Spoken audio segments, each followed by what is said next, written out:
പെഹൽഗാം ആക്രമണത്തെ ആദിവാസി സംഘർഷവുമായി താരതമ്യം ചെയ്ത് ആദിവാസികളെ അപമാനിച്ചുവെന്ന് കാണിച്ച് വിജയ് ദേവരകൊണ്ടയ്ക്കെതിരെ പോലീസ് കേസ്. സൂര്യനായകനായ റെട്രോ എന്ന സിനിമയുടെ പ്രീ റിലീസ് പരിപാടിക്കിടയിലായിരുന്നു വിജയ് ദേവരകൊണ്ടയുടെ പരാമർശം. അടുത്തിടെ നടന്ന പെഹൽഗാം ഭീകരാക്രമണത്തെക്കുറിച്ചുള്ള വിജയുടെ പരാമർശങ്ങൾ ആദിവാസി സമൂഹത്തെ അപമാനിക്കുന്നതെന്ന് ചൂണ്ടിക്കാട്ടിയാണ് പരാതി.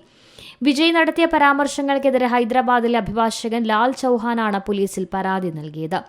പെഹൽഗാം ഭീകരാക്രമണത്തെക്കുറിച്ചുള്ള തന്റെ പരാമർശത്തിൽ നൂറുകണക്കിന് വർഷങ്ങൾക്ക് മുൻപ് നടന്ന ഗോത്ര സമൂഹം തമ്മിലുള്ള ഏറ്റുമുട്ടലുകൾക്ക് സമാനമാണ് ആക്രമണമെന്ന് നടൻ വിജയ് പരാമർശിച്ചതായി പരാതിയിൽ പറയുന്നു.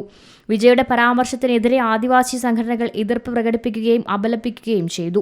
വിജയുടെ പ്രസ്താവനകൾ തങ്ങളെ അപമാനിക്കുന്നതാണെന്ന് ആരോപിച്ച ഇവർ ഉടൻ വിജയ് മാപ്പ് പറയണമെന്നും ആവശ്യപ്പെട്ടു. സാമാന്യ ബുദ്ധിയില്ലാതെ 500 വർഷങ്ങൾക്ക് മുൻപ് ഗോത്ര വിഭാഗങ്ങൾ നടത്തിയ ഏറ്റുമുട്ടൽ പോലെയാണ് കശ്മീരിൽ തീവ്രവാദികൾ നടത്തിയതെന്നായിരുന്നു വിജയ് പറഞ്ഞത്. National desk C Malayalam news. പുതിയ വാർത്തകളും വിശേഷങ്ങളും ഇനി വിരൽ തുമ്പിൽ. എല്ലാ ഡിജിറ്റൽ പ്ലാറ്റ്ഫോമുകളിലും ഇപ്പോൾ സി മലയാളം ന്യൂസ് ലഭ്യം.